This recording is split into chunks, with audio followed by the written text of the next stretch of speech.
What is up, everybody?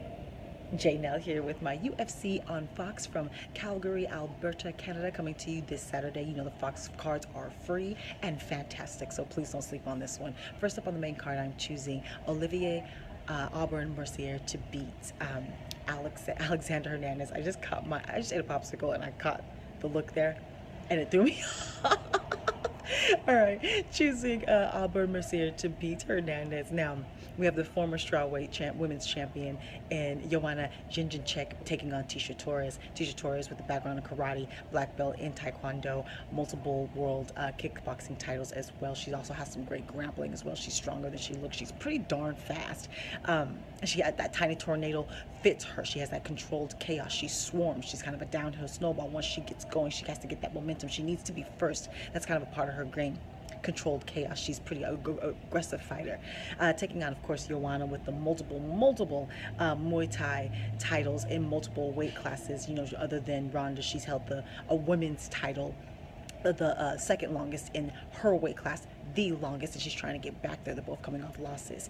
Now, who's going to win this fight? I think it could be tough. I think that Ticia's probably going to try to take her down like most people do, but I don't think her not having that fundamental, I don't even know where Jessica Andrade gets it from, strength.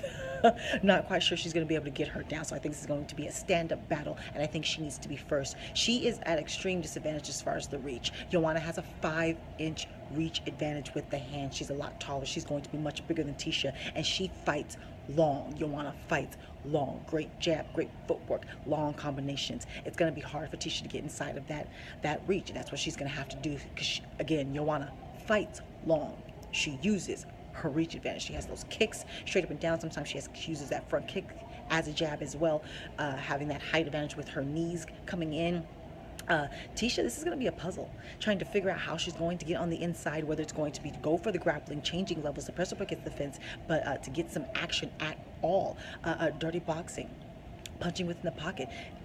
She's going to have to use everything. She's going to have to use feints. She's going to have to use jabs. She's going to have to use slick footwork. She's going to have long combinations. You may not hit her with the first 2-3 shots, but maybe you catch her with that sixth.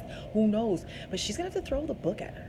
Everything. Just to get inside that 5-inch reach advantage, because Joanna fights long. She uses it. It's going to be extremely difficult. I am calling it for the former champ, Joanna Jędrzejczyk. Now, co-main event, we're seeing the former featherweight champion and Jose Aldo taking on Jeremy Stephens. This is probably one of his biggest fights. I believe he has lost to Jose before. Someone correct me if I'm wrong there. But if he beats him now, coming off of he's already on a 3-fight winning streak, and an impressive one against not only ranked opponents, but explosive, exciting opponents as well, with Emmett and Doo Choi and all of that. So some great wins he's coming off of with this little 3-fight winning streak. So if he wins, I do believe he will be next in line for that title shot. Now let's get into it. Jeremy Stephens is an all-around well-rounded fighter. He has good takedown defense. He has some wrestling ability, but he's known for them hands. Let's just get into it.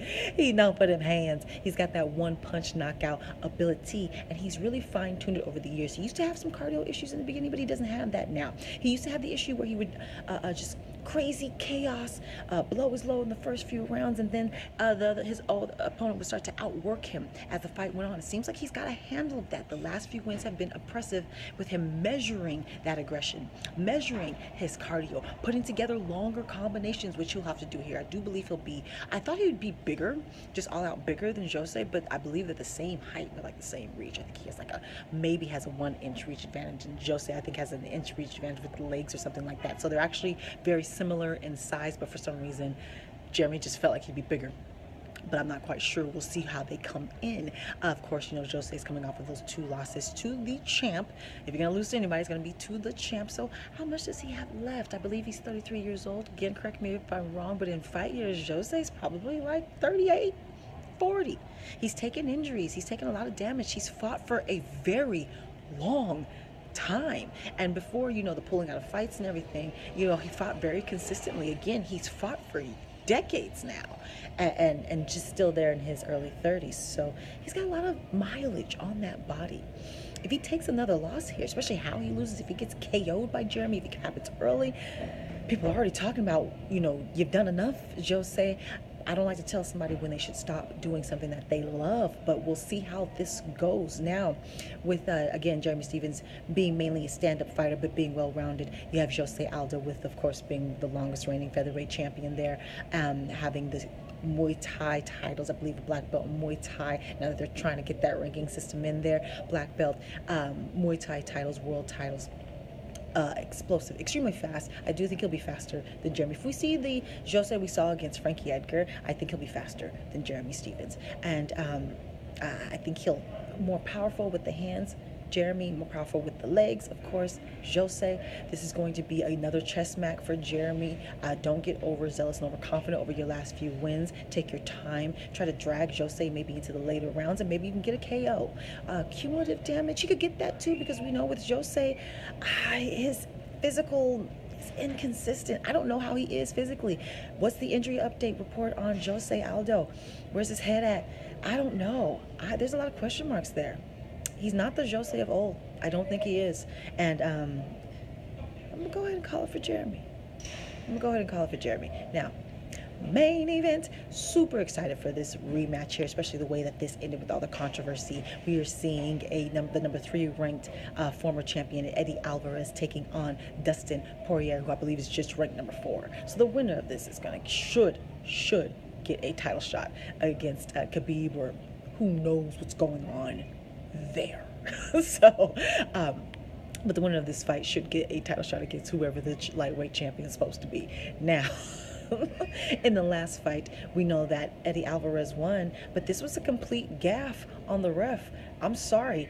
This fight was excellent. It was going back and forth. They both were landing good shots. They were a combination of fight against the cage, on the ground. We saw everything here. It was hard hitting. It was aggressive. This was a great fight. Momentum changing. It was Dustin who was winning first. Looked like he was going to finish Eddie. Then Eddie came back. Looked like he was going to finish Dustin Poirier before the 2 illegal knees happened. Right, and at that point, it looked like Dustin was going to come back. Again, this was a crazy, exciting fight. Before it ended, and of course it ended with 2 illegal shots, at least 1 clear illegal knee to Dustin Poirier, who was completely grounded at the time. I believe the state had not adopted the new rules, but even if they had adopted the new rules, Dustin Poirier was still down. This was an illegal knee that hit flush, that damaged him and caused the end of the fight. This should have been a disqualification, but somehow I believe he was asked if he was okay. He said he couldn't continue, and it ended up being declared a no contest, and Eddie got the win. He shouldn't have. She got disqualified. This was a gaffe. So let's run it back. I'm excited. I don't even remember who I picked back then. Okay, Dustin Poirier, let's talk about him first. He's a striker first, but of course he's well-rounded, has great takedown defense, and has some nice, strong wrestling as well. But he is a stand-up striker and has become quite the stand-up striker now in as I think he's like 28 in his later 20s. Someone correct me if I'm wrong. Got those long combinations, one-punch knockout power. He's got slick striking, nice feints. He has a jab. He baits you into bad movement. He's deceptively quick. He has these crazy angles with his bodies and with his hands. He has become quite the striker. The way he dismantled Justin Gaethje in that last performance, again, the way he came back against Eddie Alvarez and looked like he was going to win that fight, or at least the momentum was swinging in his favor. He's become a slick, smart, mental striker, and I believe this is where he needs to keep it. I believe he has like a 2-inch reach advantage as far as the hands, but as far as the height, they're kind of around the same size there. I think he might look a little bit bigger, look a little bit taller, but again, we'll have to see there on the weigh-ins. Now, Eddie Alvarez, of course, former champ, has that wrestling base. I think he is probably going to want to take this to the ground. Be born with this. Don't get baited into a striking contest like he did with Conor McGregor, because I do think you'll lose that, even though we know he got hands too, deceptively strong.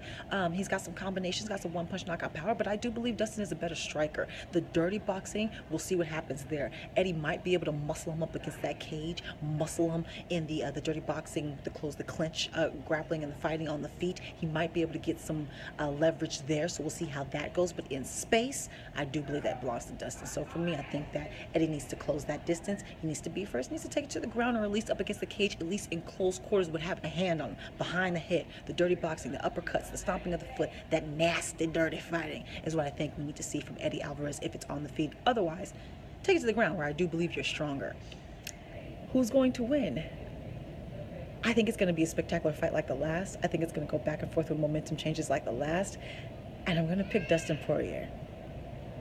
I don't like the way the last one ended. I'm picking Dustin. All right, y'all let me know your picks, any injury updates, how excited you are for this event, because I think it's going to be explosive. Title implications there, and multiple fights there, and the top three, quite frankly. And please look out for more predictions on Twitter and Instagram as far as the undercard, because those fights are actually pretty nice as well. So follow me again on Twitter and Instagram. I'm on Snapchat now. Subscribe, like, talk to me, take care, and goodbye.